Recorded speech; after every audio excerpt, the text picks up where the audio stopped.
Monday, August 28th, just ahead here on American Sunrise, navigating the legal minefield as President Trump's enemies look for ways to derail him. Christina Bobb, part of the president's legal team, is here with her take on the road from the courthouse to the White House. The mugshot seen around the world. President Trump's now infamous photo has been a cash cow for his presidential bid and legal defense. I mean, has any politician in modern times ever been able to benefit from seeing bad news? The story ahead. And today is the 60th anniversary of the March on Washington, where Dr. Martin Luther King delivered his historic I Have a Dream speech. Angela King will be here with her thoughts on Dr. King's vision and the progress we've seen for the American community since then.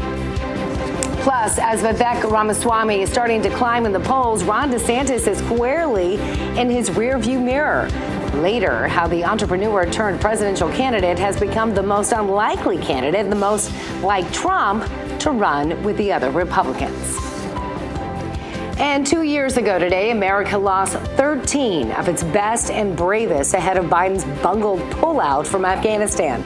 One of the bloodiest days of that 20-year war.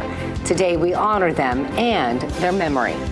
Those stories and so much more as American Sunrise starts right now.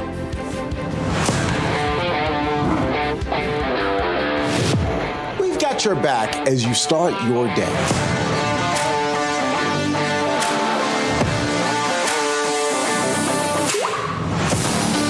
Articulating what the majority of Americans feel today, and I really appreciate that you do. Y'all tell the truth. You guys are our voice. We watch every morning while getting ready for work.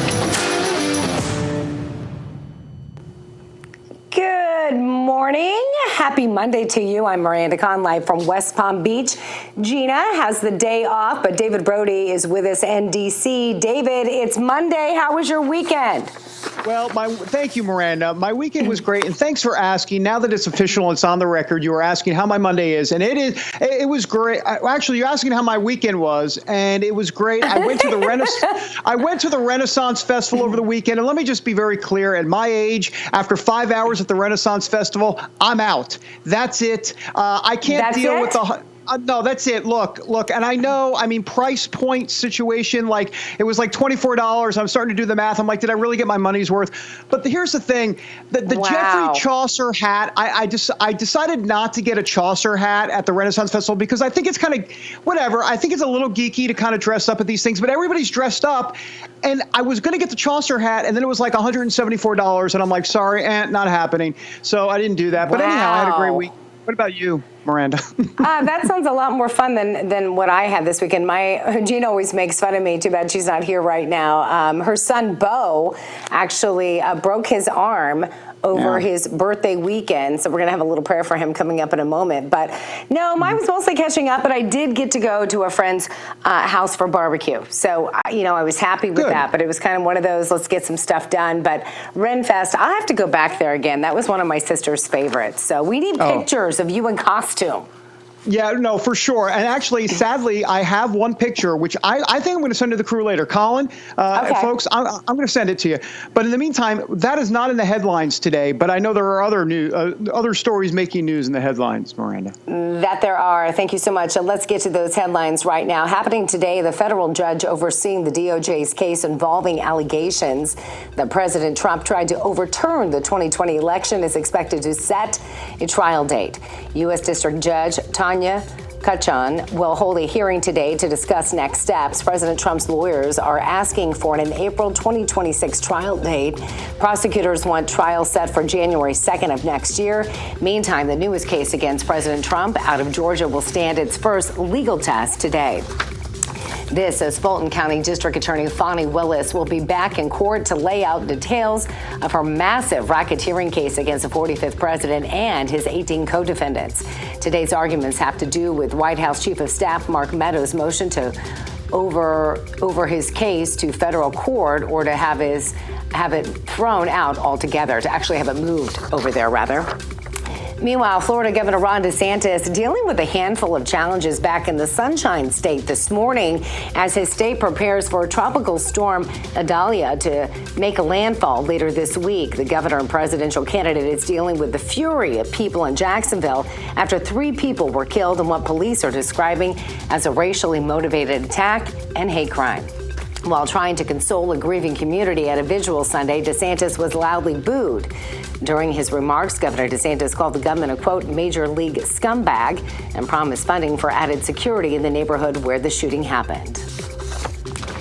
And there's increasing evidence pointing to a failure on the part of Hawaiian Electric Company that led to the deadly wildfires that still has Maui in ruins and struggling to identify those bodies. The Maui County government is now suing the utility and its subsidiaries, claiming they failed to properly power down live electrical equipment during a red flag windstorm. The suit says live down power lines sparked a series of deadly fires on the island. And this morning, the confirmed death toll remains at 115 people, but officials in Hawaii are out with a list of nearly 400 people who remain missing, many of whom are also presumed dead more than 2 weeks after that deadly fire.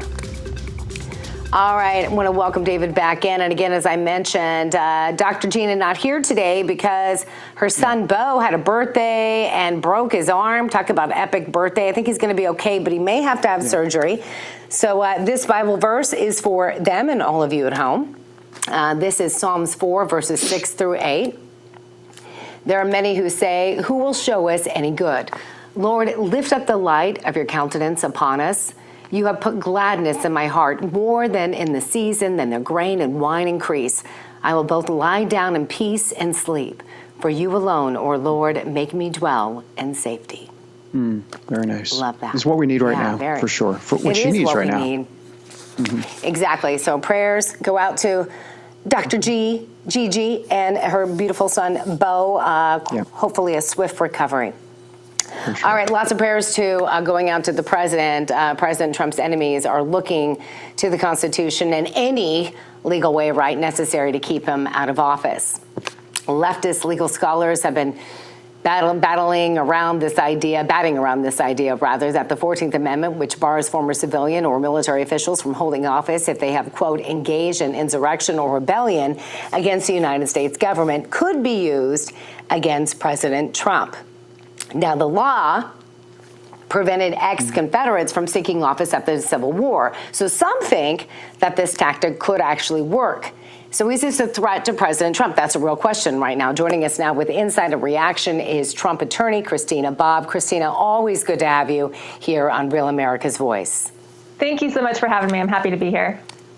Yeah, so Christina, now that we know why the media and the establishment in D.C. have been using this odd and old term insurrection for the past 2 years, it's because, they plan to say that Trump and all of MAGA were involved in an insurrection, and that makes everyone in this movement, including President Trump himself, ineligible for running for public office. So, they have been trying anything and everything, and I would argue to say it's only made him stronger, but this is the sticking point. Could this possibly work? How concerned are you? I am not concerned at all. In my opinion, this is not even in the realm of possibility. Politico, Atlantic, New York Times, everyone who's publishing this should be embarrassed and ashamed of the fact that this is in their publication. Now, you pointed out a very key, important part of this, insurrection. It's the word insurrection, and it's the crime of insurrection for which someone needs to be found guilty. In the Politico article, they go so far as to say, maybe he doesn't even need to be found guilty. He just shouldn't be eligible at all because we know that he did this. Now, here in the United States, we have a rule that you are innocent until proven guilty. But I love the fact that you picked up on the word insurrection, because that is what the 14th Amendment protects against. Donald Trump is not even charged with insurrection. He's charged with crimes that were created for basically corporate corruption. So it has nothing to do with anything related to the 14th Amendment. It's completely intellectually dishonest and a terrible skewing of the law to even try to jam this into some type of legal discourse. And Christina, this is exactly what the media loves to do. They start to create this false narrative that's out there. They have, as Mark Halpern used to call it, the Gang of 500. They're all a latte-sipping echo chamber, and it becomes Politico, the New York Times, and the Daily Beast. You just go on all these, crackpot or these crazy journalistic entities. And so then they try to create this narrative that all of a sudden catches on because there's a lot of sheep in America that don't really understand what's going on. But I do want to ask you a little bit about what's happening with Fani Willis today in a federal courtroom, because this is really going to be interesting to see what happens here, whether or not Mark Meadows, and really writ large, much larger than that, whether or not the trial can be moved out of Georgia and into a federal courthouse. So what's your view on this? Well, I think it should be moved into federal court, but I don't think these charges should have been brought in the first place. So I'm very curious to see the court's reaction to this as well. It very clearly should be in federal court when you have the president of the United States and in this particular motion, his chief of staff, who certainly has executive privilege. I mean, I think what the Department of Justice, and in this case, Fani Willis, is doing, they're completely ignoring all ethical rules. They're completely ignoring all procedural rules and safeguards to protect against rogue government. And they're just saying, we're going to bulldoze forward as rogue government and prosecute whoever we want, regardless of the law, for the purpose of obstructing the 2024 election. So I think that this should be removed to federal court. We'll see what they do. And either way, I don't see this going to trial. Either way, I don't see anybody involved in this being convicted. But, we got to play it out and see how it goes. Christina, we only have about a minute left. There are so many indictments, it's hard to keep track. But we were talking about insurrection. So there's a hearing in D.C. today talking about January 6th with those charges against Trump. What do you anticipate happening today in the minute we have remaining? So, the judge is going to set a trial date. The parties are very far apart. President Trump's team, who I obviously agree and support their motion, trial date should be set in April of 2026. Jack Smith wants it in January, just a few months away from now. And I suspect the judge will fall somewhere in the middle. I hope she agrees with the defense team, but a lot of times in situations like this, she'll come in a little bit, and then if she needs to, grant continuances. So I expect it to be somewhere in the middle, probably about a year from now. Christina, Bob, a pleasure to have you here on a Monday morning, early on a Monday, but thanks for the great insight. Really appreciate you. Yeah. Thank you so much. All right, Miranda, we've got a lot more ahead for sure, including the teachers' unions. I mean, this has been a very interesting situation for a very long time in America. These teachers' unions are out of control. You don't need to look any further than their own agendas that they are pushing. Forget the school supplies, Miranda. Money being used to promote their own agendas. It's a story. It's going to infuriate all of you. Also up next, the 60th anniversary of Dr. Martin Luther King's March on Washington speech, and all of the Trump co-defendants in Georgia. The only person who was denied bail happens to be African American. We're going to talk more about that.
mugshot of Grand Canyon, Arizona. Welcome back to this edition of American Sunrise. And again, happy Monday to you. It's about 15 minutes after the hour.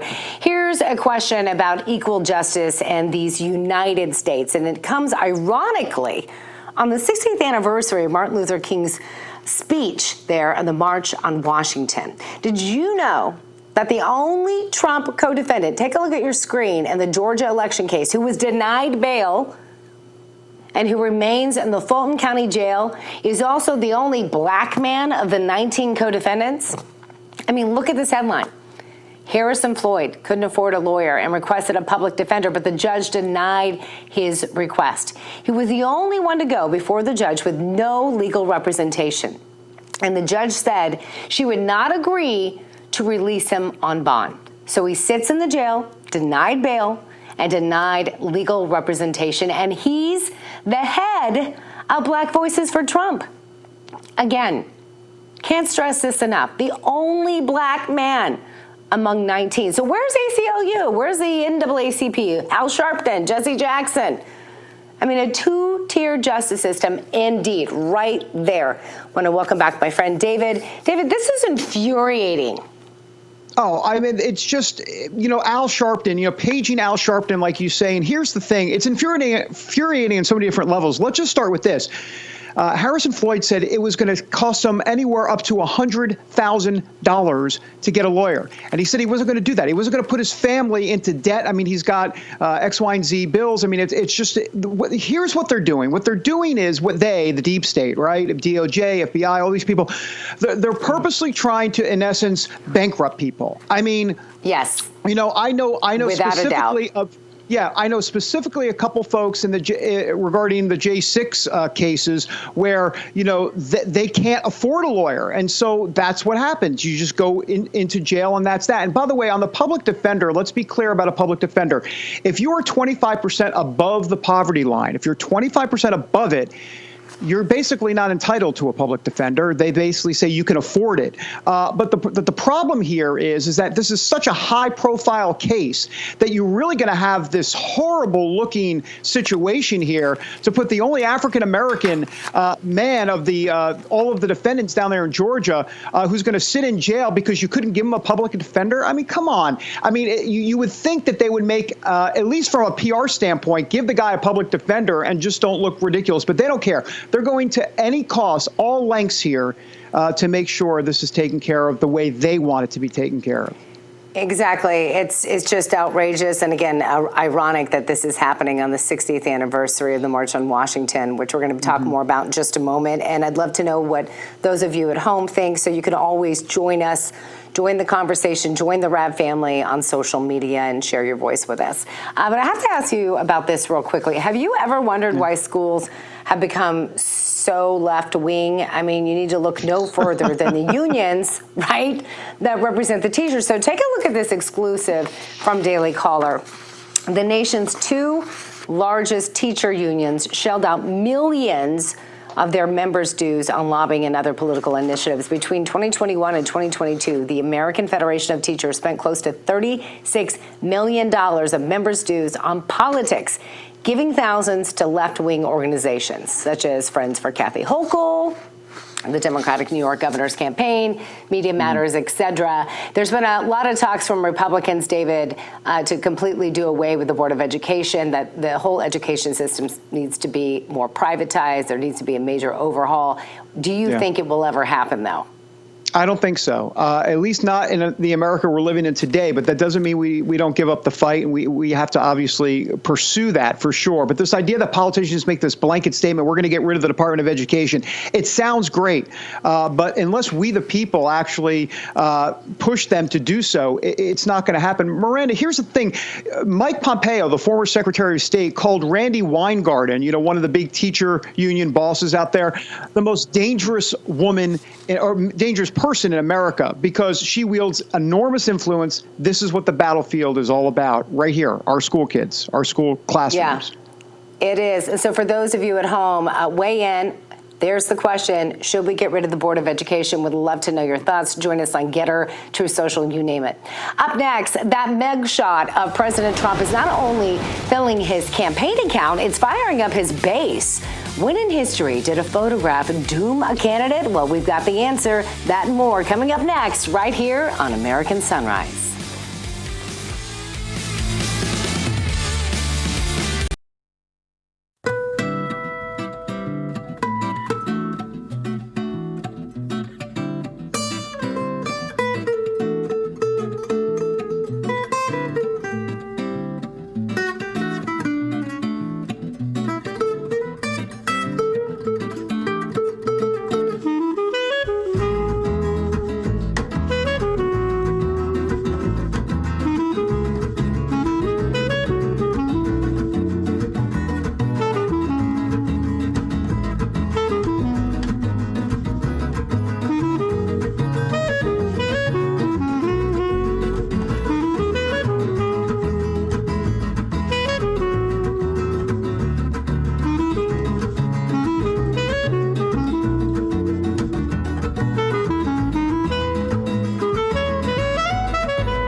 This news break is brought to you by AMAC, Association of Mature American Citizens.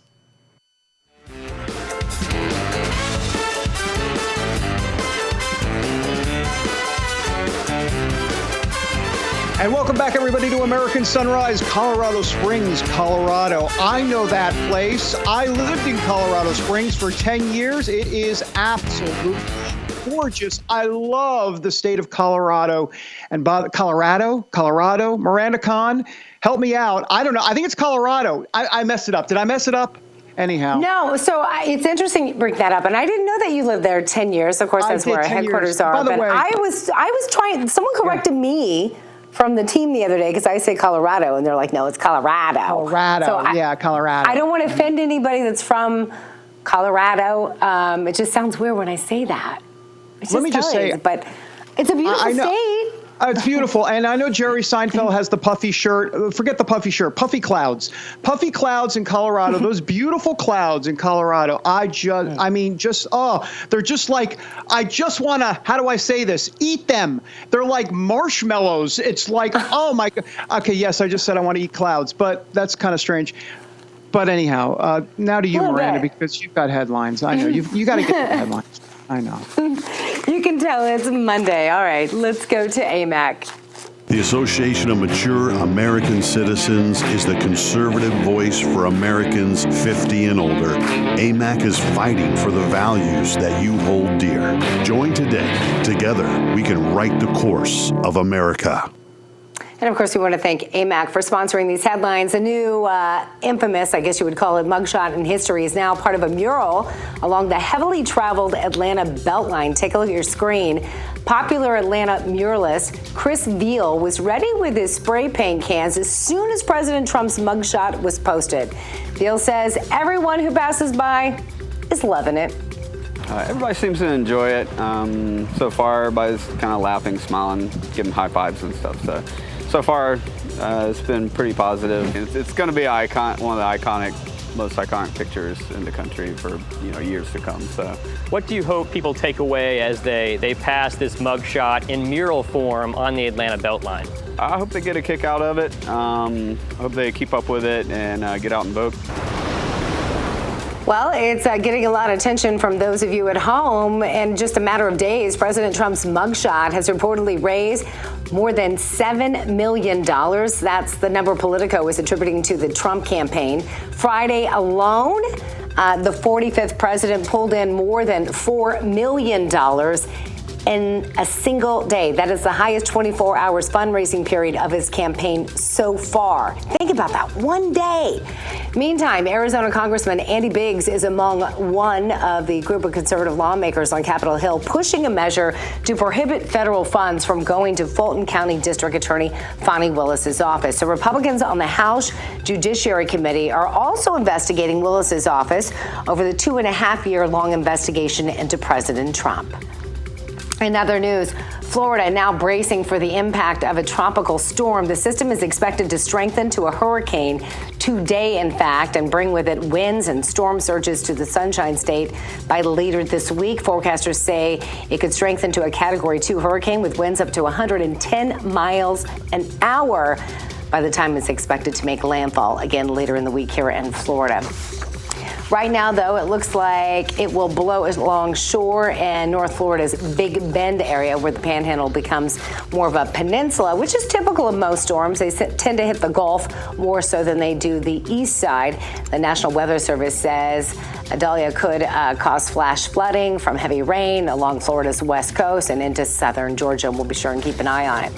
All right, now, David Brody, you have some presidential history for us with one of our favorite guests, Craig Shirley. Looking forward to that.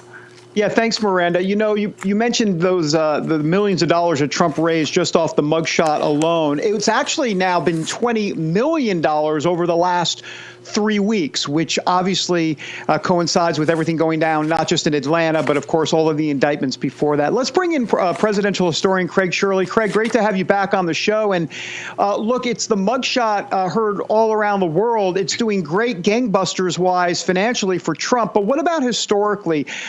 We've never seen, obviously, a shot like this before. What do you think it's going to mean historically for this country, and what it means maybe in 2024 as well for Donald Trump's re-election chances?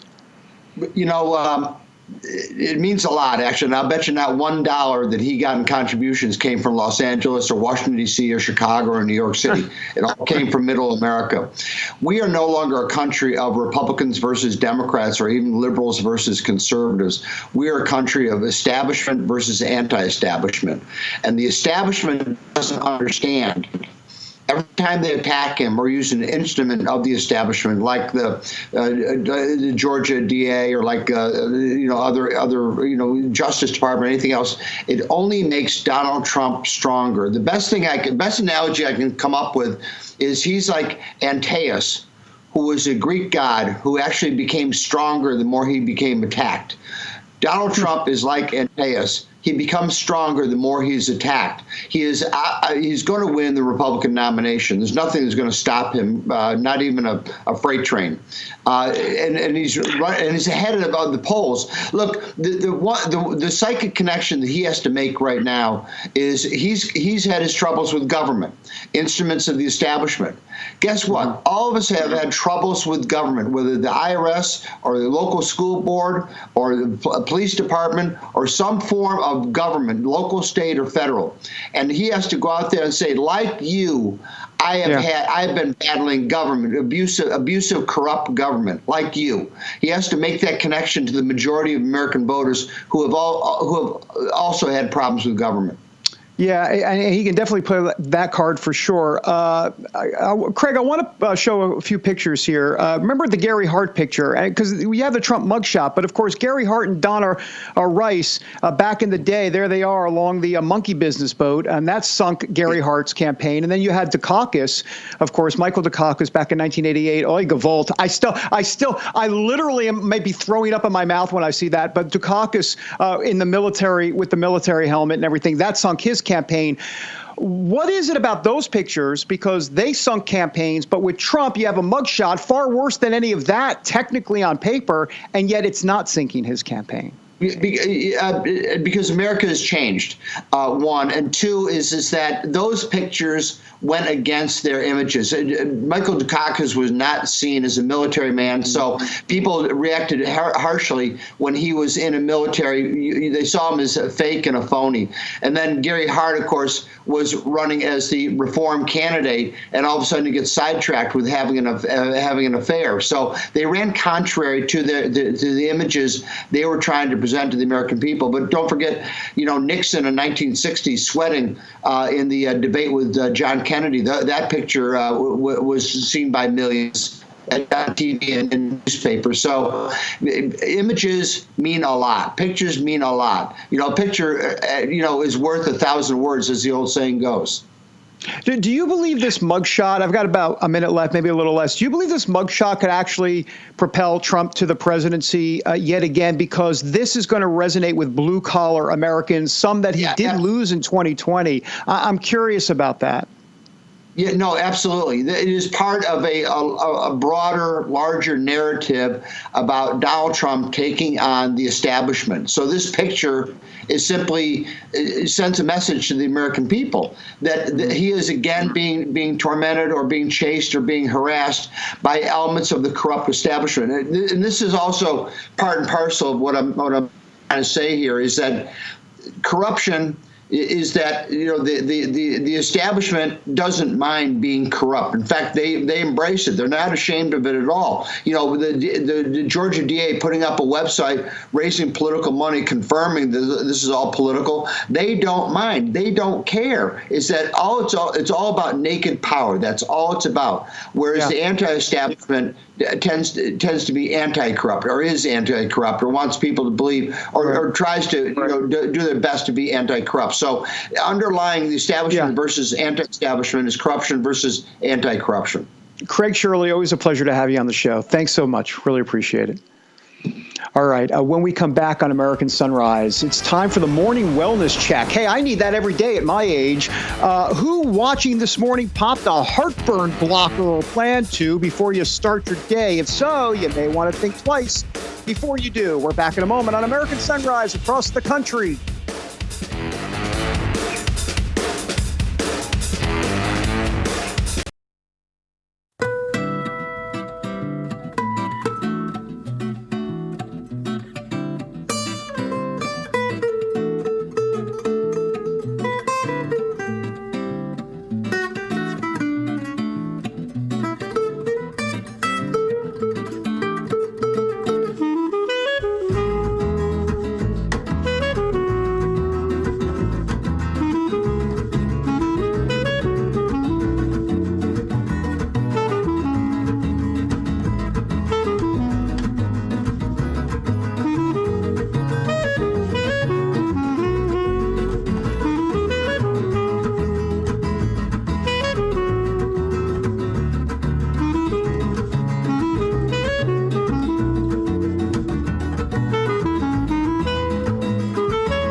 Welcome back to American Sunrise. Hope your Monday is off to a great start. Time now for a dose of wellness. Do you take heartburn medicine? If so, you may want to listen up. So new research shows that taking acid reflux meds or PPIs for more than 4 years is linked to a higher risk of dementia. Yep, here's the headline. It's now crucial, though, to speak with your doctor about how long you need to be on the meds and how soon, of course, you can get off of them. Up to 20% of Americans experience acid reflux and could be affected by these new findings. I know, I'm among them. I know what foods to avoid. I'm here with you. But if you take a PPI for heartburn, chest pain, or other GI symptoms, it may be a good time to review your treatment plan with your doctor. I don't know. I try to avoid certain things. I know coffee sometimes does that for me, but not if it's early in the morning and it's beard vat coffee. It's like if I'm doing it later. So anyway, the new emergence, let's talk about this as well, of a new COVID strain. I know that has a lot of you on alert today. It has some school districts resorting to emergency measures. Here we go again. So USA Today reports that 3 school districts suspended in-person classes last week due to COVID-19 and other illnesses. Local officials reported drastic drops in student and teacher attendance due to COVID and other viruses. Of course, the news came as major U.S. pharmacies like CVS and Walgreens reported increased sales for rapid COVID tests, leading some to worry about possible product shortages. As COVID case counts and hospitalizations rise, we'll keep you updated on everything you need to know. But we do know this, children usually are not affected greatly, right? We kind of learned that from the first time, not to mention vaccines don't really work because they don't prevent you from getting it. So we're going to stay on top of this and make sure that the truth gets out there. We're hoping to have Dr. Naomi Wolf join us later on in the week. So you want to keep it right here on Real America's Voice. And in fact, I'm hearing she's going to be here tomorrow for sure. All right, cool. Looking forward to that. So, and with all the viruses going around, it sure would be nice, right, to have something on hand. Like, I don't know, let's take a look at this, the emergency kit from Wellness Company. This kit has just a wide range of medications to treat just about everything you can think of, and they have a guidebook to help you know what medication to give and when to give it, and that was a little tease of Terradol coming up here in a moment. She's just paying close attention. They even have included ivermectin, right? Remember that, speaking of COVID, that helped with that, and a Z-Pack. So these days, let's just be honest, you need to have those on hand. And this is just a great kit for just a myriad of things. And you can learn more by going to twc.health/RAB today. Use that RAB code at checkout. And guess what? You're going to save 10% off. And if you've, struggled with health issues like heart and muscle issues, heart disease is the #1 killer here in the country. They also have McCullough's Healthy Heart and Muscle, and then the Spike Support Formula. This has been really popular for anybody that just hasn't felt the same since you had COVID. So go ahead and check out that wellness kit. Speaking of being well, David Brody, feeling good today, right? You doing better now? Monday, we're getting there. The coffee's going. Do you take any heartburn medicine?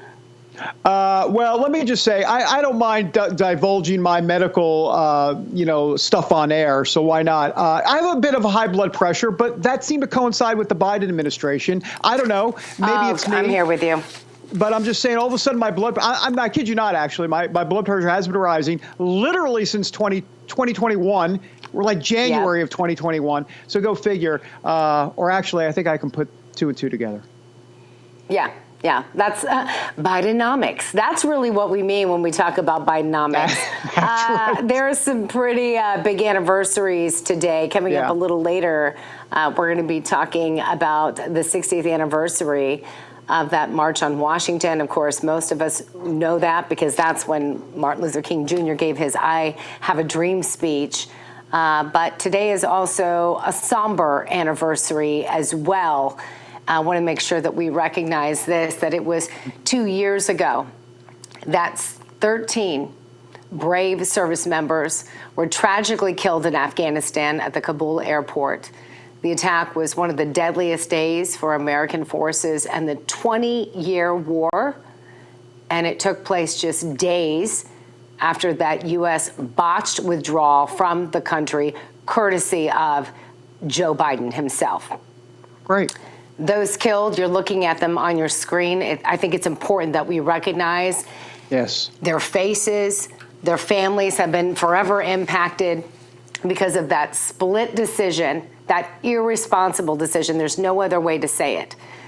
11 United States Marines, a Fleet Marine Force Navy corpsman, a United States Army soldier. It was a tragic day that critics believe was responsible because that the Biden was responsible for. I still can't believe it's been 2 years. And I honestly don't know how the supposed commander-in-chief gets up every morning knowing that he's responsible for that. Miranda, there was literally no responsibility taken by Joe Biden. It's supposed to be the buck stops here. No, it's the buck. In this case, it was the buck stops here unless it's Afghanistan, unless it's kind of a messy situation. And he took no responsibility for everything that went down, not just with what happened with what happened with the service members, which was horrible enough. That full stop. But then you go on, and we know how the evacuation, the air quote evacuation went, and everything. Look, that was the beginning of the end for the Biden administration. That was the beginning of the end, and I can prove it analytically. I mean, right then, within a week or two after that, Biden's numbers plummeted with the American people. Was absolutely incompetent. And this was supposed to be Joe, right? 46 years, a senator, been around forever. This was the one thing he was supposedly knew how to do well. No, he doesn't. No, he didn't. No. And so anyhow, his numbers cratered with independents especially. And ever since then, this administration has never recovered. And there's a lot of reasons for that. You can go into Bidenomics, you can go lots of things down the list. But I believe Afghanistan was the number one reason as to why things started to really fall off for this administration right from the very get-go of this administration. Well, I know someone who is going to probably agree with you, if not more so, joining us now to offer more insight into that fateful day and broader fallout of what is widely considered, again, a botched Afghanistan withdrawal, is former National Security Council staff member and current Real America's Voice contributor, Tara Dahl. Good to see you again. Good to see you.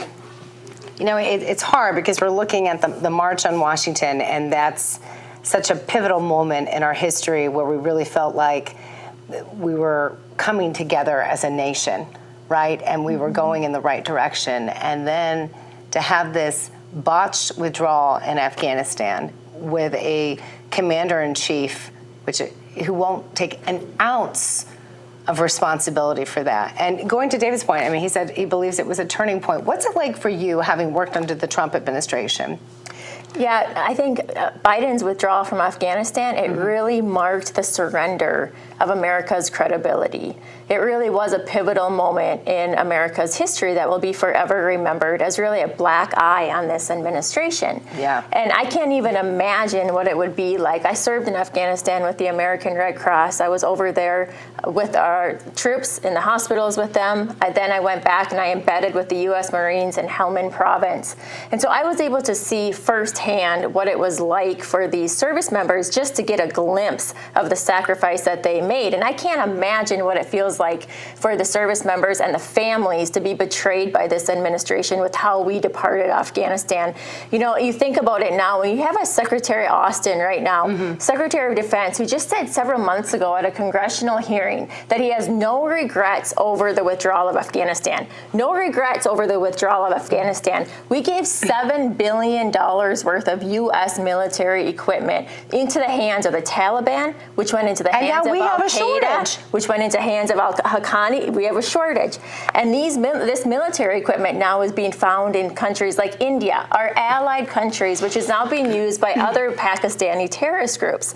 We spent $2.3 trillion in Afghanistan. We lost 2,400 American service members' lives, over 20,000 service members wounded. And you have a Secretary of Defense defense who is saying that you have no regrets over what happened. We have Al-Qaeda right now operating again in 6 provinces throughout Afghanistan. And Al-Qaeda's leaders are now part of the Taliban government. So we've gone back to 9/11 situation over in Afghanistan. We have completed the last 20 years, and you have a Secretary of Defense who doesn't own up to what has happened. Yeah, well, it'd be nice to see if they're going to be held accountable because, as you said, when Trump came into office, I remember terrorist act after terrorist act after terrorist act, and they went away. And now we're short weapons, and we've given them over to the enemy, which is only going to get stronger. And it's a travesty what happened, and it would be wonderful to think that someday he's held accountable. But I do have to get to this other story because while we're spending billions of dollars, trying to protect supposedly Ukraine's borders, the invasion continues among our own borders. So we have an exclusive story that you confirmed, right, within El Paso, Texas. This is really intense. It was a really intense night, and I know you're not going to hear about this anywhere else except Real America's Voice.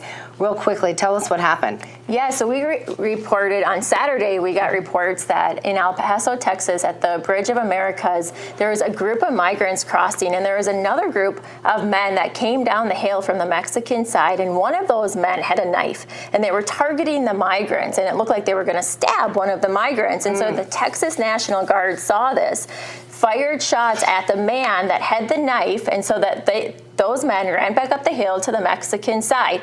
Well, later on, moments later, those men came back at those migrants. Again, that same man had a knife, was going to stab the migrant, so the Texas National Guard shot again at this man, hit him in the groin. He was able to crawl back to Mexico then, and it was verified that this cartel member was from Venezuela, and what probably was happening is that this group of men were targeting the migrants and that they were trying to make them pay the tax. They hadn't paid the full tax that they had owed, or there was extortion going on. They wanted more money. And so what you're seeing here is an increase and emboldenment of the cartels. Yeah. And it's just becoming more violent. This is the third now time where there's been a shooting in El Paso area. The first 2 times were directly at Border Patrol agents by cartels. Well, again, massive invasion happening at our own border. Where is President Biden? Nowhere to be found. Alejandro Mayorkas, nowhere to be found. Neither of which acknowledge there even is a crisis, let alone taking any responsibility. Tara Dahl, thank you so much for that exclusive report. We're going to continue to follow that and so much more. Keep it right here on Real America's Voice. Coming up next, stay awake, not woke.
means it's time for Stay Awake, Not Woke, and it's Monday, so we could all use some help. This, of course, is sponsored by Beard Vet Coffee. BeardVet.com is the place to go to get your morning started off right. Use that promo code RAV and save yourself 10%.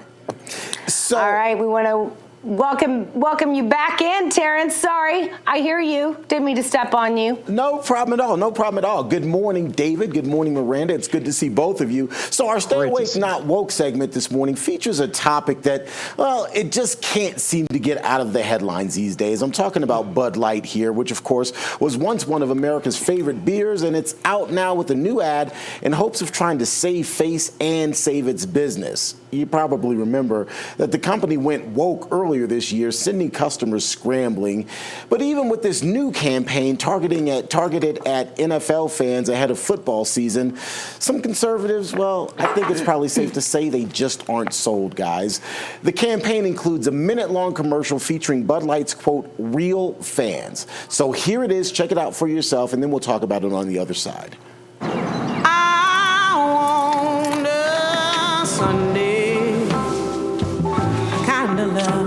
Yo, Paulie, you want some coffee? It's really shaping up that type of tea. The defense? I know, baby. Saturday night. We gotta hurry up. You know how I get over then love at first sight. I forgot the sausage. Oh, my God. I want a Sunday. Another one today. City show don't need it. Yeah, okay. So, guys, this latest ad comes after the brand's controversial marketing blunder, I think most people would say, involving transgender social media star Dylan Mulvaney. The foray, of course, caused Bud Light its title as America's #1 beer. It also cost the company tens of millions of dollars in sales. David, Miranda, you've had a chance to see it. Is this Bud Light's way of apologizing, or is this just a business decision in order to target a safer audience? Thoughts? Miranda, ladies first. You're too kind. You know what? For the most part, I think it's a pretty decent ad. I don't know about that scene right there with the coffee cups and the beer. I don't think most people do that. I'll have a cup of coffee and then I'll down it with a Bud Light. I don't know. It seems like you're still a little out of touch. I think the problem is they're kind of being passive aggressive and they're trying to have it both ways, right? You know, they're not coming out and saying, hey, we made a mistake. We're just going to fire our marketing director, not really acknowledge that we made a mistake, and then we're going to come out with a new ad. Because you can't have it both ways. I mean, they're still trying to act like, no, it's okay. No, it's not okay. You know, real Americans spoke out. I think they need to be a little bolder with that and realize that they insulted their base. Yes, and now they're trying to kind of recoup a little bit, and they're looking for every single stock footage video that they can find of like a blue collar shot. You know, so they got the tavern, and they've got, you know, the lunch counter, and they got the rural shots and there. I mean, they're trying to totally adjust this thing. Here's the problem: they like to say the genie, you can't put the genie back in the bottle, you can't put the beer back in the bottle here. I mean, the problem is that they got a lot of problems here because the narrative is already formed, just like in politics, Terrance. I mean, in politics, once the narrative forms on you, you're done. Like Barack Obama, hope and change, and the narrative formed in a good way for Barack Obama in 2008 when he won the presidency. But then, of course, Ted Cruz or Lion Ted and Little Marco, once the narrative forms on you there, it's bad. So it's the same type of situation. You know, it's funny. I just saw the video of the guy pouring the beer on the chicken on the grill, and it feels like that's foreshadowing that's probably the best use for Bud Light after its faux pas earlier this year. Just pour it on the grill because a lot of people aren't going to be pouring it down their throats or pouring it in a cup anytime soon. That's good. Well played. Well played. I'm back. I've had 54 minutes to think about all of this, guys. I love this stuff. Yeah. All right. Well, we're glad you're back. We missed your face. Well, thank you. Ahead, Vivek Ramaswamy is starting to become a media phenom. Love him or hate him, he was caught the eye of President Trump in a good way. That story is ahead, Miranda. Up next, though, a moment of faith while we remember a moment of American history. It was 60 years ago today that Dr. Martin Luther King addressed the March on Washington and uttered those famous words, I have a dream that only could be backed by faith. We'll be right back.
Yeah, we were just talking about the NFL. They're looking at the stadium there in Miami Gardens, Florida. Good morning, Patriots, NFL fans. Hope your Monday is off to a good start. Welcome back to American Sunrise. So time now to take a moment of faith. Today's focus, the 60th anniversary of Martin Luther King's historic speech during the March on Washington.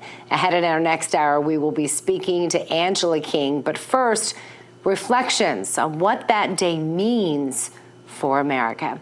Joining us once again, David, my good friend, and Terrance.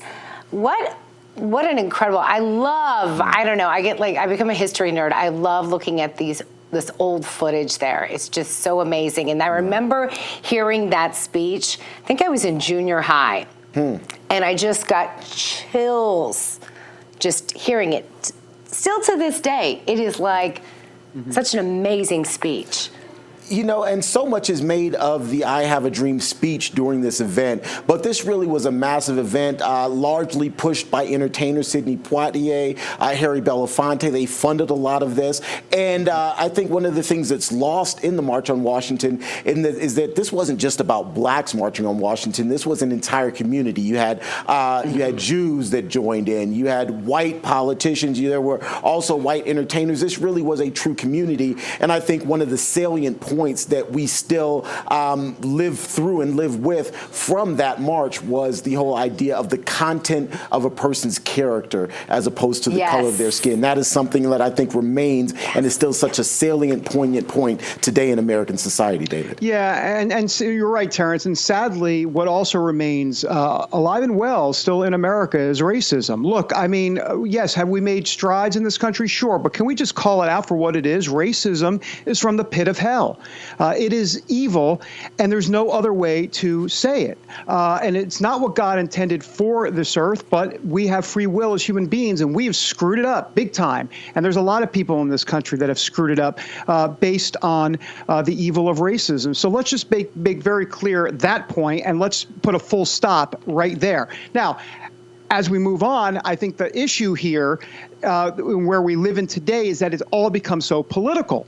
And back then on the March on Washington, yeah, politics was in the air, but not with Martin Luther King and some of the other folks that were coming with a noble and moral goal right then. And there was a political color blindness, if you will, back then. Even in turbulent political times, there was still a political color blindness for what they were talking about and what they were preaching back then. Today, sadly, I think some of that message has been co-opted by the politics, and that's really sad to see. And David, to your point, I'm just going to quickly add, let's not forget that the real campaign that Dr. King was on, it was called the Poor People's Campaign. He was fighting for economic rights. He was fighting for economic justice for people that overarched into some of these racial issues. That is important to keep in mind. Great point. Yep. Love to know what this day means to you at home. Please join in on the conversation by joining us on social media. But coming up in the second hour of American Sunrise, we'll chat with Angela King about the legacy left by Reverend King and what she is doing to help her community. Looking forward to that. Plus, arguably the most unlikely candidate for president, Vivek Ramaswamy, is starting to climb in the polls. Now he's being talked about as the man that President Trump may need to seriously consider as a running mate. We're back in 2 minutes.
Coming up on this second hour of American Sunrise, explosive accusations against Hunter and Joe Biden.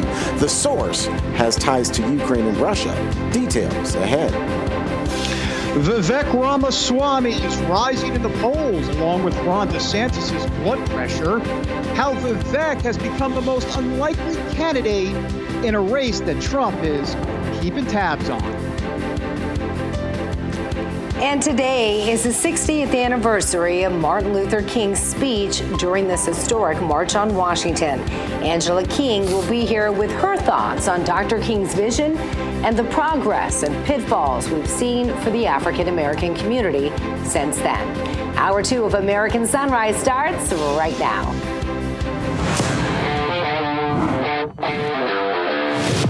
We've got your back as you start your day.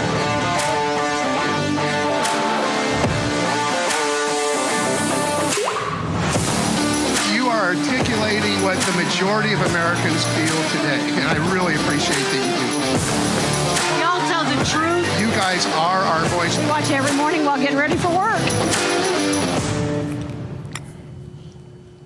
And good morning. I hope your Monday is off to a good start. It is about 9:03. I'm Miranda Khan, and we're live in West Palm Beach. David Brody with us in D.C., surviving the swamp somehow because he is Superman. That's why. Good to see you, David, and I'm glad that we coordinated today. We actually did this. I didn't even tell you I was going to be wearing something with yellow. And look at you. You're wearing yellow. Terrance is wearing yellow. That's because we're thinking alike. Well, thank you so much. And did you just call me Superman? Thank you, Miranda. Once again, you're on the record with that. We are doing a live television broadcast. So you officially calling me Superman. So I appreciate that. Speaking of Superman, what the best transition. Terrance Bates with us from Denver. Superman, you call me a gentleman. You're a Superman, Terrance Bates, and you've got the headlines in Denver. Good morning to you, sir. David, good morning. I prefer to be called Clark Kent, thank you. Okay. Happening today, the federal judge overseeing the DOJ's case involving allegations that President Trump tried to overturn the 2020 election is expected to set a trial date.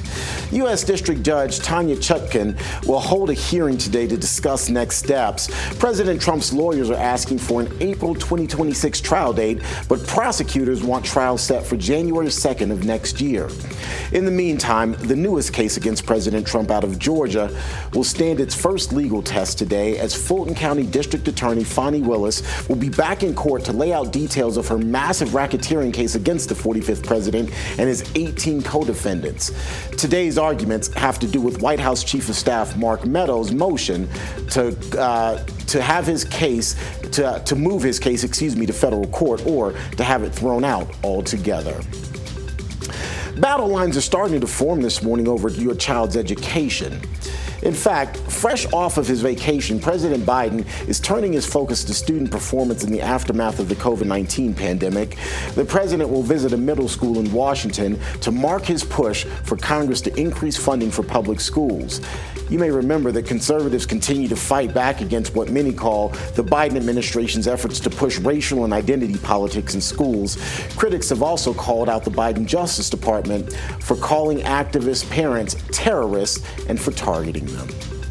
And finally, there is increasing evidence pointing to a failure on the part of a Hawaiian electric company that led to the deadly wildfires that still has Maui in ruins and struggling to identify bodies. The Maui County government is now suing the utility and its subsidiaries, claiming that they failed to properly power down live electrical equipment during a red flag windstorm. The suit says live down power lines sparked a series of deadly fires on that island. This morning, the confirmed death toll remains at 115 people, but officials in Hawaii are out with a list of nearly 400 people who are still missing and presumed dead more than 2 weeks after that deadly fire. That's a quick check of your headlines. I'll have more headlines coming your way in just a little bit. But Miranda and David, there's just so much to talk about. And of course, people still talking about that Republican debate from last week. Well, that's right, and for sure. And Vivek Ramaswamy, the poll numbers for Vivek Ramaswamy are starting to increase, and Ron DeSantis is, continuing to go down.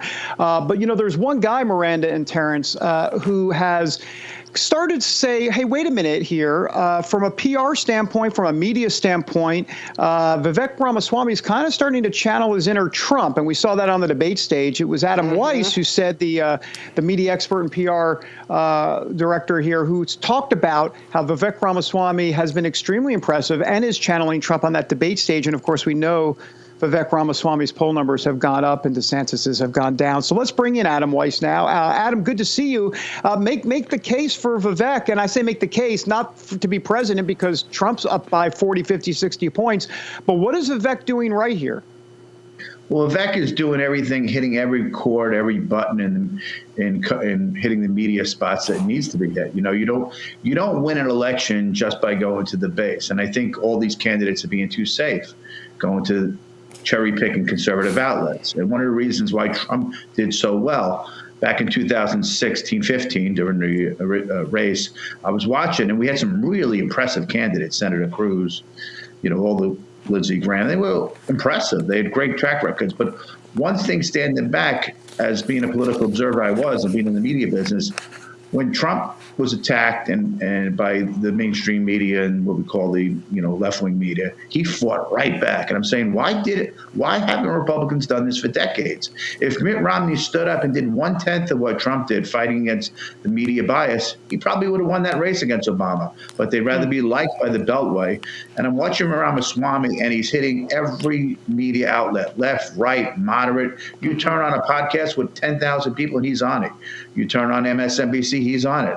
You turn on CNN, he's on it, and he's fighting back. He doesn't stand and take their hard shots with him. He fights back, but he does it in a cordial, respectful, intelligent way. And that's what conservatives need to do, because we don't win elections right or left. There's a slath in the middle that aren't involved in the day-to-day politics, and we need to win them over. Adam, I want to go to what you just said about conservatives, because he is obviously resonating with a lot of conservatives. Having said that, there are a lot of viewers, and I'm kind of monitoring our chat there on Getter, and people that have reached out to us on social media who have some concerns about Vivek, saying, he kind of came out of nowhere, that he wasn't a registered Republican for a couple of years, that he may have ties to Soros, that he's saying all the right things, but does he really mean the words coming out of his mouth? Mm-hmm. What are you noticing based on your experience? What I'm noticing, his bio is incredible, right? He went to Harvard, then he went and made a successful career, made a ton of money, went back to Yale Law School, graduated, started some pharmaceuticals, went to a hedge fund. I'd rather have someone that's, has been in the private sector, made a fortune, and decided to go do public service after that than someone that spent their whole lives doing public service. Because you're not in it for the money. You're not in it for the, you're not in it for public service. Should be just the thing you're doing for the public, not you're doing for a career, right? So if you do 1,000 interviews, as he does, are you going to slip up once in a while? Sure, you're going to slip up once in a while. So what? Yeah. When Barack Obama ran for president, he was the savior of the world. And he was, I think he was early 40s then, and all he was a community organizer and a U.S. senator for a year and a half, and he was on every cover, every newspaper in the country. Pretty much the media propelled him to be president of the United States. So there's a different set of rules for Dems, different set for conservatives and libertarians. But Adam, to Miranda's point, and really to the chat that we see often, the vetting that Vivek Ramaswamy is going to have to undergo now is going to be a lot more scrutiny. We'll see how MAGA he really is after he gets through the spin cycle and, wash and dry. Because, in his book, the book he wrote, a couple of years ago or a year or two ago, he called Trump a sore loser for the 2020 election. And so now he's trying to spin that. He called Donald Trump the best president of the 21st century. Well, if you're the best president of the 21st century, why are you running against Donald Trump in the 21st century? So I think there's going to be a lot of scrutiny coming his way, and he's going to have to see if he's up for it. No doubt about it. But, people run for different reasons, right? Could Vivek decide at this moment, would you have ever thought 2 months, even 3 or 4 months ago, that they'd actually be talking about this 38-year-old wonderkind being potentially a vice presidential candidate? Right. So very impressive. Very impressive. It's, what a path to, even if that's being talked about, is it a possible, move for President Trump? Why not? I mean, he's young. He's extremely articulate. Now he's being vetted by, if you've already been vetted, I'm sure every one of these top Republican candidates are vetting him, looking into his background, looking at everything he's ever said, as well as the media. You know, it's barrage of, you just Google his name now, there's a barrage of media going after him because he's not an establishment. Well, we say that. Yeah. We say that, but sometimes people wait, they hold back and say, I'm going to keep this in my pocket. That's and then right. I'm going to bring it out later. We saw that with George Santos, for example. I mean, you would have thought he would have been vetted. Republicans, Democrats, even the media missed that one by a wide margin. But it'll be interesting to see what happens. Real quickly, 30 seconds. Is DeSantis done?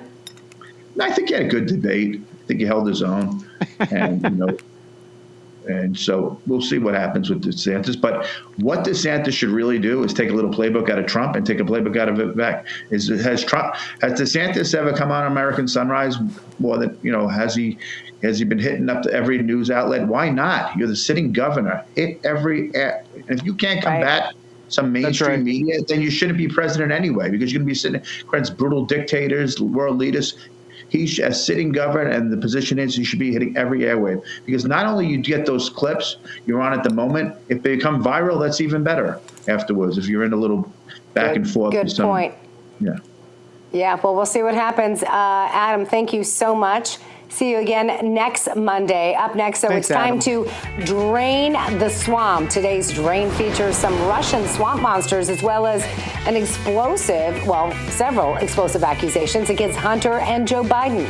And later, we'll be spilling some tea about Democrat Senator Bob Menendez, why his lawyers are meeting with federal prosecutors following a years-long corruption investigation.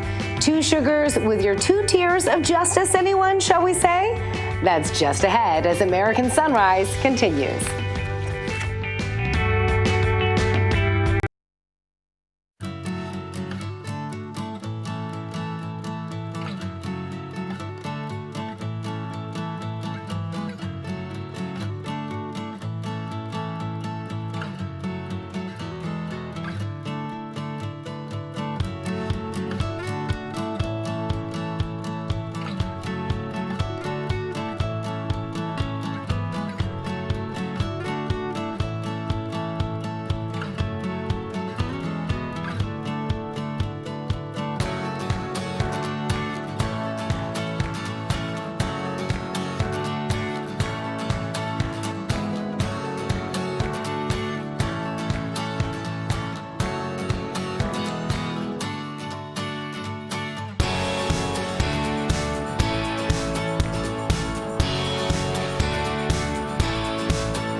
And that is Drain the Swamp. Of course, this is brought to you by Sea of Mud. Use that RAV1776 code and you will save 15% off. And they're an incredible company. Again, they make more than just t-shirts, although the t-shirts are pretty cool. They're a patriotic company. Here's a look at their website. They have really awesome apparel, and you're supporting small mom and pop businesses that share the same values as you, right? So let's help each other out. They have great drinkware, swimwear, and jewelry, as I keep mentioning to everyone, jewelry. And those knives, those look pretty cool. All right, we're going to welcome back David and Terrance. Okay, so I need some help from you guys. Why? With our swamp story. Well, our swamp story today features some Russian swamp monsters. That's how I'm to say listening. it. I'm listening to you. Listen very well, right? As well as explosive accusations against Hunter, though, and Joe Biden, Terrance. So former Ukraine prosecutor Viktor Shokin, who was fired while investigating Burisma, finally came out with the explosive claims many have been waiting for against Joe and Hunter Biden. So in an interview with Fox News, he talked about his, quote, strong personal conviction that he was fired because then Vice President Biden and Hunter were bribed. Take a listen. I do not want to deal in unproven facts, but my firm personal conviction is that, yes, this was the case. They were being bribed. The fact that Joe Biden gave away $1 billion in U.S. money in exchange for my dismissal, my firing, isn't that alone a case of corruption?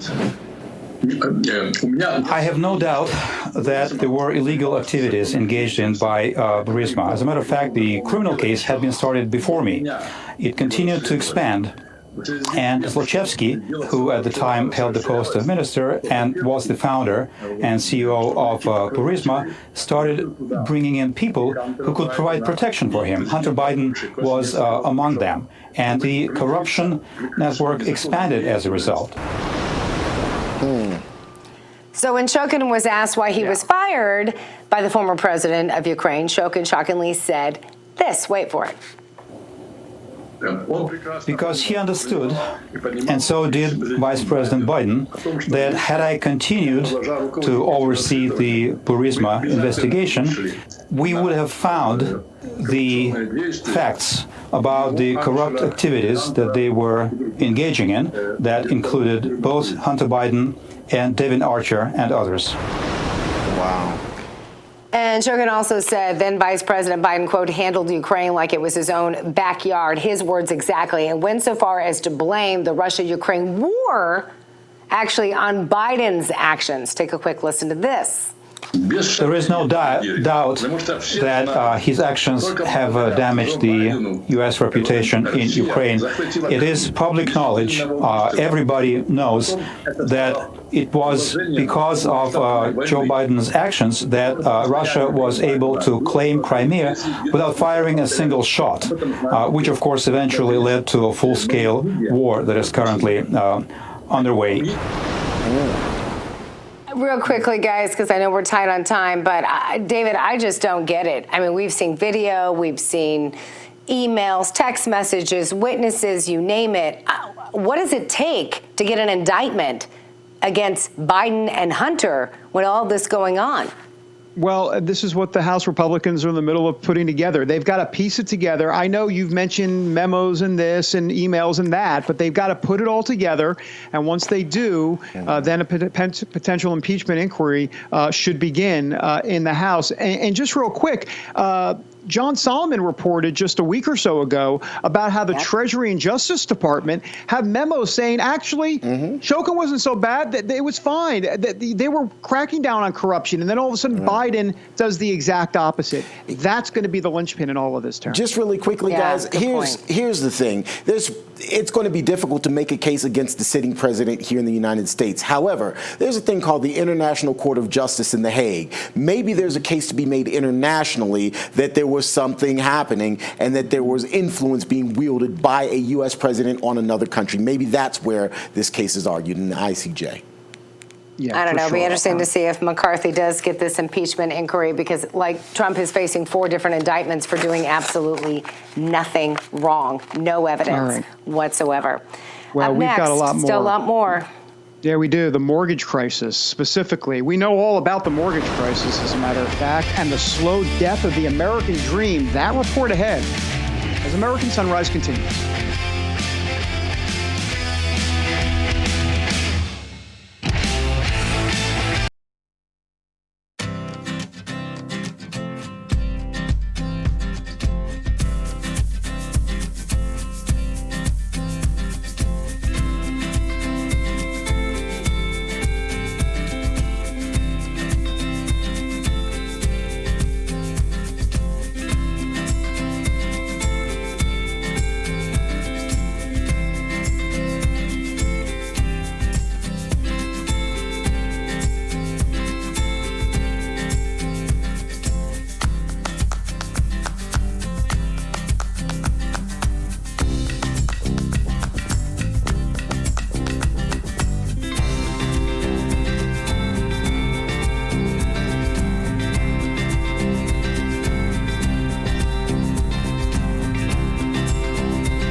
to American Sunrise. You're looking at a beautiful aerial shot of Grand Teton National Park in Wyoming, and I love that view. It's one of the most beautiful places I have seen, and Jackson Hole, just gorgeous. I want to welcome in Terrance now with a look at some of the financial headlines, and there's quite a bit going on thanks to Bidenomics. Absolutely. Bidenomics can be a headache depending on where you sit. Let's talk about this. It really is affecting so many people's wallets and plans for the future. Listen to this. It turns out that mortgage rates are at a 22-year high, shattering the American dream for so many.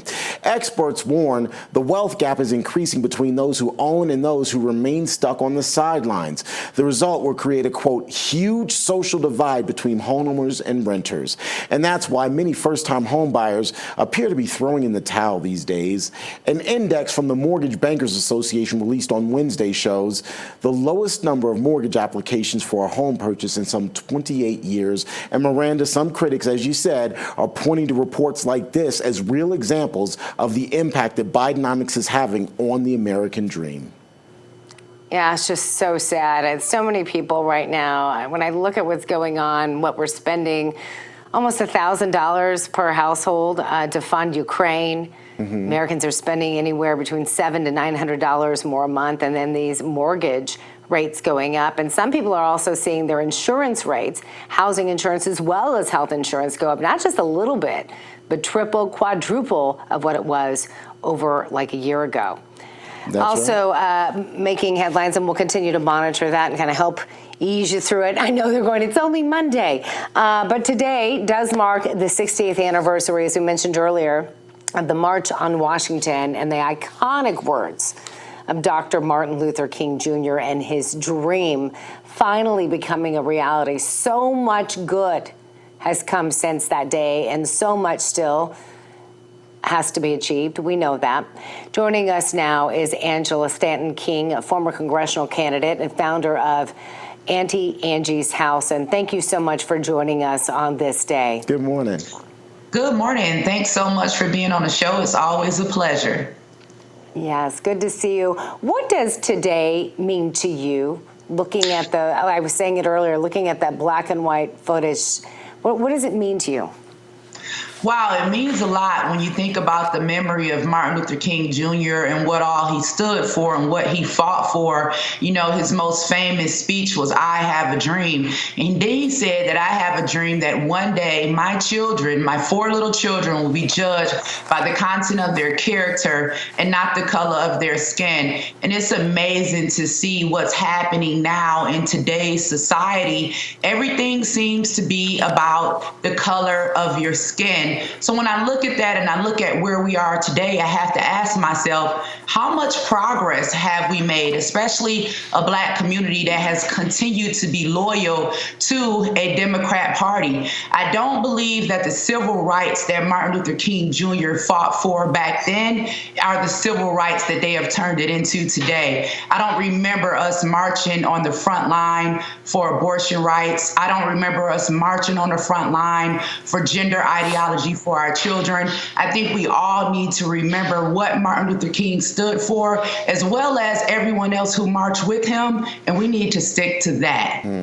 Annie, the civil rights movement was a grassroots movement. It was a movement of women and children largely, even though the faces very well may have been men. And so to that point, what are some of the grassroots things that people can do in their very own communities, just in their own sphere of influence today? Well, one of the things we can do is support life resources. We hear so many times Democrat and women in Congress saying, hey, Black women need access to abortion. How about making sure Black women have access to life resources like Auntie Angie's House? Let's provide a solution to this Black maternal health crisis, and let's support initiatives that empower and uplift Black life, the nuclear family, and fighting to make sure that we're all equal, not fighting for our children to be identified by a sexual preference. And let's talk about Angie's House. You kind of touched on it briefly. How can we learn more about that? Wow, you guys can go to AuntieAngie'sHouse.com. It's a beautiful thing that we're doing. It gives you an opportunity to not only save a life, but to change a life at the same time. We empower mothers and children. I've said this before, in Black communities across America, we know that there's a Planned Parenthood, but are we really giving them a choice if Planned Parenthood is the only place that they have to go? So we want to make sure that there are life resources like Auntie Angie's House across this nation. So we're supporting women that do choose life and their babies. And Angie, your focus is obviously on your community, but this is really a broader American focus. That is so true. I mean, this impacts us all. I mean, the communities across this nation.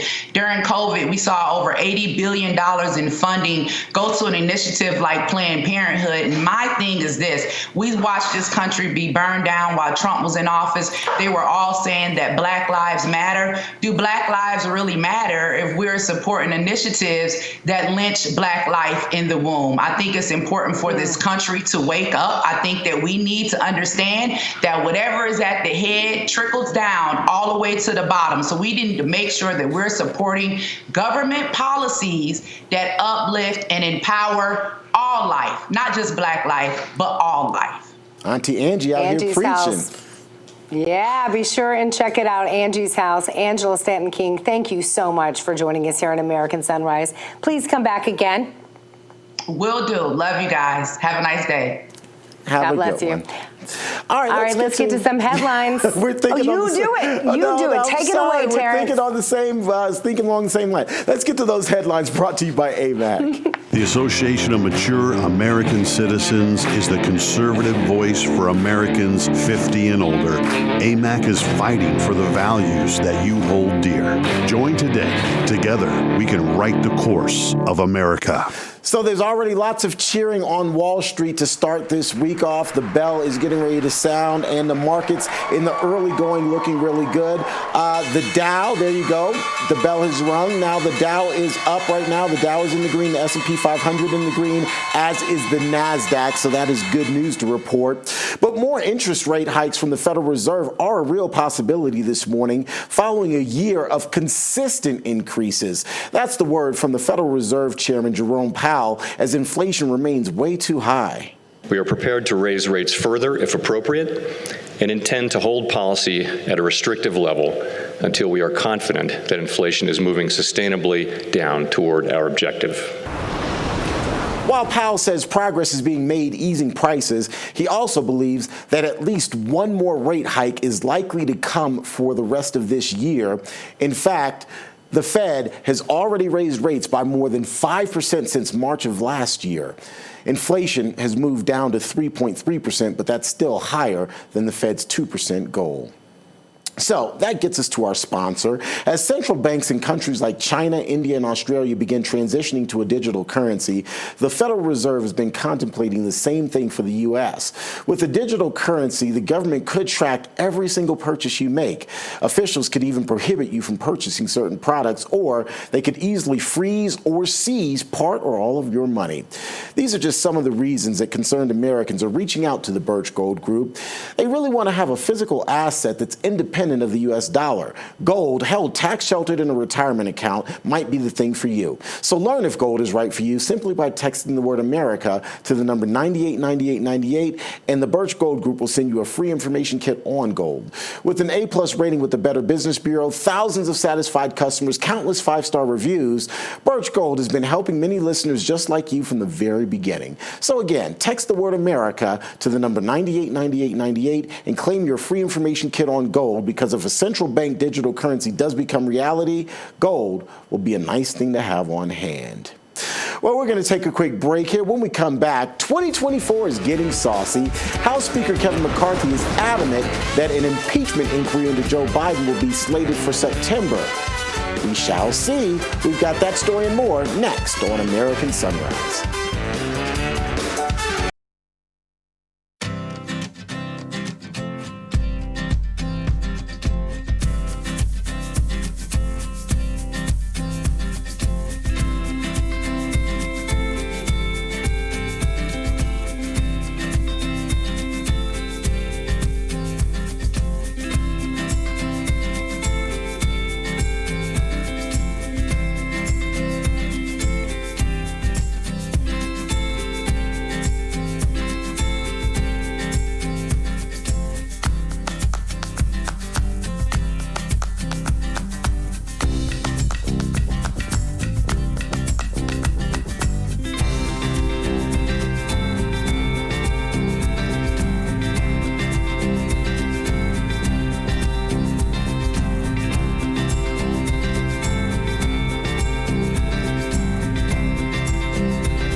barbecue-loving patriots are falling in love with America's barbecue sauce, Red State Barbecue.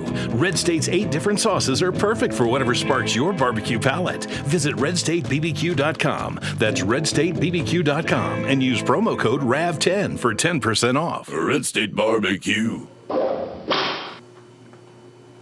All right, this segment, of course, sponsored by our good friends over at Red State Barbecue. Again, go to redstatebbq.com and use that RAVO code, that's a new word, that RAV code, and save 10% off. They have a brand new apple bourbon sauce. Woo! And my girl Gina, who isn't here today, but she'll be back here tomorrow, said it is fabulous. So you want to be sure and check that out. They also have those classic flavors. They have Memphis Sweet. If you like something spicy, you can go for the Texas Spicy. They have North Carolina and South Carolina local barbecue flavors. They don't discriminate. They even have Alabama and Kentucky-style barbecue sauce. So you name it, they have it. Go to redstatebarbecue.com. Your stomach will thank you. Use that RAV code, RAV10. All right, leftist legal experts say Chris Christie and Asa Hutchinson should sue to have Trump removed from primary ballots on grounds of the 14th Amendment. We were talking about this earlier in case you missed it with Christina Bobb. Of course, the 14th Amendment, which says anyone who engages in insurrection against the U.S. is automatically disqualified from serving in public office. That's why the media and all those anti-Trumpers have been using that word insurrection for the last 2.5 years. So they can justify, again, removing Trump from the ballot because they keep running out of options. And last week, the first legal challenge was filed in federal court to disqualify Trump from the 2024 race, again on the 14th Amendment grounds. So, is this election interference? Let's welcome back in Terrance and also David Brody to get some reaction on this. We were talking about this earlier, David. I mean, I think Christina's right. I mean, he's never been charged with insurrection, so it's kind of hard to use something when he's never actually been charged with it. Well, that's right. I mean, and that's it. That's the bottom line. Remember, think about this for a second. So if Chris Christie or Asa Hutchinson go ahead and sue him in federal court, which, by the way, I don't doubt that they would, or in other words, I believe that they would. Excuse me. But think about it for a second. In insurrection, once again, can we please repeat the line once again? It's time to march peacefully and patriotically. Yep. Peacefully and patriotically to the Capitol. Those are not the words of someone inciting an insurrection. Once again, left out of the January 6th report, won't be part of any sort of lawsuit here, obviously. And so this, if you need any proof positive, right here, this is proof positive right here, that this is all just what Trump calls it a witch hunt, which it really is. I mean, because they're ignoring the evidence, Terrance. And back to your initial question, is this election interference? The fact that Asa Hutchinson and Chris Christie are the ones targeted to bring this sort of case, that in and of itself makes it election tampering, simply because these are two people running against him in an election. So to have them bring a case that would be related to something that he's not even charged for and absolutely hasn't been convicted of, I don't know what would rise to election tampering more than something like that. That's right. Yeah, and I really, maybe I'm wrong, but I think these two are more just like operatives than they really are vying for becoming president. I mean, Asa, you know this, we were talking about the debate last week. He said on the debate stage, even though he had to sign before he even participated in that debate, that he wouldn't support President Trump. And Chris Christie, I think most of us out here know that he's just trying to get publicity. Neither of whom stand really a chance of becoming president. I think they're more disruptors. Disruptors is what I'll call them. Another saucy story I want to talk about, of course, House Speaker Kevin McCarthy is adamant that an impeachment inquiry into Joe Biden will be slated for September. Listen to what he had to say just yesterday. It is a natural step forward that you would have to go to an impeachment inquiry. And just so your viewers understand what that means, that provides Congress the apex of legal power to get all the information they need. Because remember what's laying out there right now. We have an attorney general that could have lied to the American public, which he has now named a special prosecutor. They have said we find new information each week. We did not know about the whistleblowers coming forth. We did not know of all these times that the president lied to the American public. Each step we take contradicts what the Bidens had said before. Well, first off, we do know that Biden has a reputation for being a liar, and eventually we'll find that Carson video. I mean, it's been known for decades the man is known for lying, so it's not like this is some new revelation.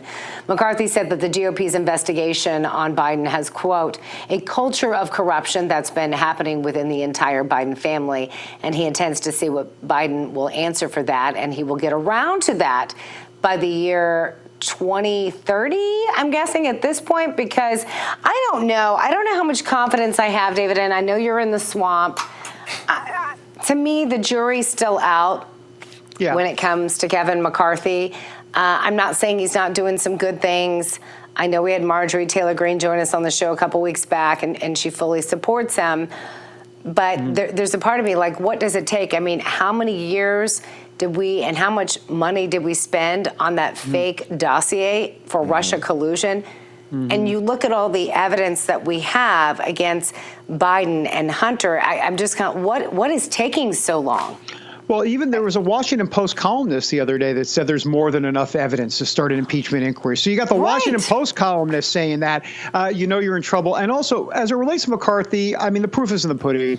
I mean, no one really trusts McCarthy in the MAGA movement. But beyond all of that, what was most troubling that McCarthy said a week ago is he said that if we're going to search for documents, and if we don't get those documents, then we're going to start an impeachment inquiry. But if we get the documents, in essence, that's a different story. Well, wait a minute. Why is it a different story if you get the documents? I know what he's trying to say. He's like, if they don't get the documents, then there's some sort of, people are, trying to hide something. So we need an impeachment inquiry. But if you get the documents, you should still want an impeachment inquiry because you have the documents. I read that same thing. It made no sense. I was scratching my head going to Terrance's point. I know you like to bring up. It was a head scratcher. I was like, I don't get it. Terrance, do you get it? So I understand. I believe I understand what he's trying to say. He's trying to say that if we're going to pursue impeachment against Joe Biden, we want to make sure we've got an ironclad case. Now, to most of us regular, average, everyday lawyers, us regular Joes, we feel like the case is pretty ironclad already. Just what we've seen coming out of the House Oversight Committee, the House Judiciary Committee, there's enough smoke to cause a new forest fire across all of Capitol Hill. And so for many of us, there's this idea of why are you trying to be so prudent, Mr. McCarthy? Why don't you be aggressive and file these cases, file a charge, file an impeachment against Joe Biden? But even if we understand where Kevin McCarthy is coming from, I think there's still an argument to be made, and this really goes to all of the House Republicans, that they very well could have already filed impeachment charges against Mr. Mayorkas, against Chris Wray. There's a laundry list of Biden officials who could have been impeached already, or at least there could have been moves made to impeach them that wouldn't have necessarily needed all of the evidence that we already have against Joe Biden and Hunter Biden. And Terrance and Miranda, let me just quickly say something. This impeachment inquiry, all it is, I mean, everybody's making it a big deal. It's an investigation. Sorry, go ahead. Exactly, Terrance. It's just giving the House Oversight Committee and Republicans writ large more power to investigate. I mean, I'm not saying it's not a big deal. It would technically be a big deal. But the point is, like, what's the big deal about doing an impeachment inquiry? Because that inquiry, and to your point, I'm sorry, Miranda, and I'll be quiet after this. President Trump was impeached on less. That's all I'm going to say. On nothing. Fake dossiers. And the information, the investigation is already out there. We've had months of investigation from the House Oversight Committee, from the House Judiciary Committee, the House Ways and Means Committee. How much more information do you need? And I think that's kind of the anger that many Americans have right now. Yeah, it's whistleblower after whistleblower. It's emails, it's text messages. Yep. I mean, you even have Biden himself saying that he intimidated the prosecutor and was going to make sure that they forced him off of the case. That's right. I mean, that's right. His own birds. Yeah. Anyway. Love to know what our viewers think about all this. Obviously, the Beard Vat coffee kicking in right now. I think we're feeling it.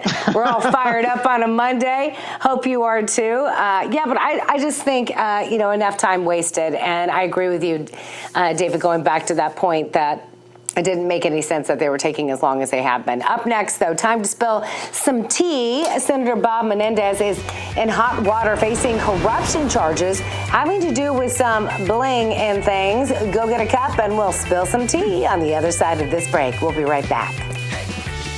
It's Southern at its finest. It's red, white, and blue. You gotta get out and try it. Red State Barbecue. Red State Barbecue.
Welcome back to American Sunrise. Look at this shot right there. I would love to be along some water right now.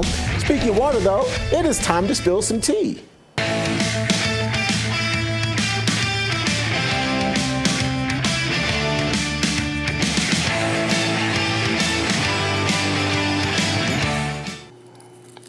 And of course, this is sponsored by Artillery Tea Company, artilleryteaco.com. Use that promo code RAV and save yourself 10%. Artillery tea is all natural, whole leaf. The tea bags are chemical free. And each tea bag can be used twice, or I know in your case, Terrance, use it like, what is it, like 3 times or something? 3 to 4 times. So this morning, I actually because you're so frugal, but you can do that with this. Go ahead, I'm sorry. No, you're fine. I am frugal. Most people call it cheap, but I appreciate you being so nice and diplomatic calling it frugal. I had this morning Moab. It's the mother of all bombs, the black tea this morning. This is what I had this morning. And I got 2 cups out of 1 bag, and I think I still have the tea bag somewhere, so I very well may, for an afternoon pick-me-up, I get my 3rd, maybe even 4th cup. So yes, it goes a long way. Well, I have the decaf because I need decaf. I think I had a little too much Beard Vat coffee earlier. So I just need to calm down a little bit. I get all fired up when we're talking about these indictments and McCarthy and, you know, whatever, you name it. But I hope your Monday is going well. And again, I just want to mention that a portion of everything that you buy from Artillery Tea Company also goes to veterans and first responders. So support these companies because they support your values. Absolutely. So, Miranda, I want you to listen up to this story. It's coming out of the swamp. Here it is. Lawyers for Senator Bob Menendez will meet with federal prosecutors in the coming weeks as the DOJ decides whether to charge him after a years-long corruption investigation. So here's the backstory. The probe is focused on whether Menendez and his wife received unreported luxury gifts like a car and a Washington apartment in exchange for political favors. The investigation is the second of its sort for Menendez. You probably remember back in 2015, he was charged with bribery and corruption for allegedly accepting $1 million in private jets, vacations, and gifts from a Florida doctor to acquire visas for that doctor's foreign girlfriends. Well, Miranda, that case, as you know, made national headlines, and it ended in a mistrial with the jury deadlocked. Well, let's check in with David because he's in the swamp. I mean, what do you think? I mean, we talk about it time and time again. They, all these politicians, when they first start off, they have good intentions. A lot of them come from humble beginnings, and then all of a sudden they come out corrupt and using their influence to rake in millions. Well, and here's the thing. You say I'm in the swamp, but I'm really in just Bob Menendez's backyard. I mean, he's been swamping around here like a creature. My gosh, it's been over 10 years. It's been about 10 years or so. I mean, this stuff started in 2015, I believe. It might have been earlier, maybe 2013. But the point is that this was about luxury kickbacks and personal agenda items. I mean, there's just been swampy stuff all around this guy forever. And here we are going on now the second investigation. This one's lasted, 4 years? So, this just shows to me that, there's so much to go on here. I mean, this is deep state, the way the deep state operates, which is just kick it down the road. And with Menendez, he's from New Jersey. I mean, New Jersey is like, with Snooki and, the mafia, and Gotti's still under Giant Stadium, and it's Menendez. I mean, it makes perfect sense that Menendez is doing a little of the Jersey shtick. Sorry, people, if you're from New Jersey, I didn't mean to insult you, but I am. I was born and raised in New Jersey, so I can insult my own. I can insult my own. Oh. I'm going to look at the chat. No, go ahead, Terrance. You're going to say something. I'm going to look at the chat. I'm curious to get your perspective because it seems to me this Bob Menendez case is another clear example of the two tiers of justice we often talk about. Had this been a Republican, we likely would have had charges already and they would have been pushing for a January 2nd trial. But Bob Menendez's case has just dragged on and on and on, and there are no charges. And even if charges are filed, we probably won't have a trial for 2 or 3 years, no? Yeah, I think you're right. And I think, it's not just the Republican. I think you have to be more specific. There's a uniparty there, right? I mean, there's a difference between a MAGA Republican and semi-Republican, a.k.a. Rhino. I mean, a lot of these people have been in office. Look at Biden himself for over 50 years. They're working hand in hand because they all have dirt on each other. And I think that's what you're seeing here. Menendez, he's been in there a long time. All right, we are needing to go to a break now. I'm being told we're running out of time. We just get gabbing here on Monday because we miss each other. But stay tuned because Sunny Side Up is coming up next. And that always kind of brings a smile to our face, and I think we need that. So stick around. We'll be right back. And you're not in trouble with our viewers. They like your comment about Jersey, Dave. Oh, good. Okay.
sad news, of course, Bob Barker passing away at the age of 99 over the weekend. Guys, he is such a huge part of American culture, and he will definitely be missed. I want to welcome David back again, and Terrance. Yeah, wow. And I love the fact that the set remained the same forever. Right. You know what I mean? It's such a part of our Americana history. Mm-hmm. Well, and a part of my childhood, when you had a sick day from school, there was Bob Barker on your television at 11 a.m. Eastern. And, so I went to The Price is Right, actually, a couple of times. Never got on the show. Really? My wife and I were out in Los Angeles. We decided to get up at an ungodly hour at 3 in the morning and go. And we didn't get on the show because I'm just not, I guess, eccentric enough. Though you two might dispute that. But the point is that it's just really, it's a part of your childhood goes with Bob, for sure. He was part of the sick days growing up. And he was such a gentle soul. I think that's one of the things that so many viewers appreciated, is that he was such a gentle old man. He was like granddad on television. And Miranda, as you know, he talked a lot about spaying and neutering. And he was part of Americana for sure, and definitely part of so many people's childhoods and adulthoods. Yeah. And I love that little skinny microphone. I don't know why, but I want one of those. But you mentioned he did a lot for animals. All of us are big animal lovers. We do Puppy Fridays a lot here at Real America's Voice, but he did a lot to help pets. He'd always remind everybody, get your pet spayed or neutered to help bring down the population. And he just had a real soft spot. Yeah, I just real quick, and it was a cute little line. I mean, rest in peace, Bob Barker. So I saw something on Twitter I thought was funny. Someone said, leave it to Bob Barker to get as close to 100 without going over. Which I love thought that was perfect. I think he would be laughing about that. I do. I think he would, too. I think he would. Yeah, and one of his most popular movie appearances, maybe you've seen this,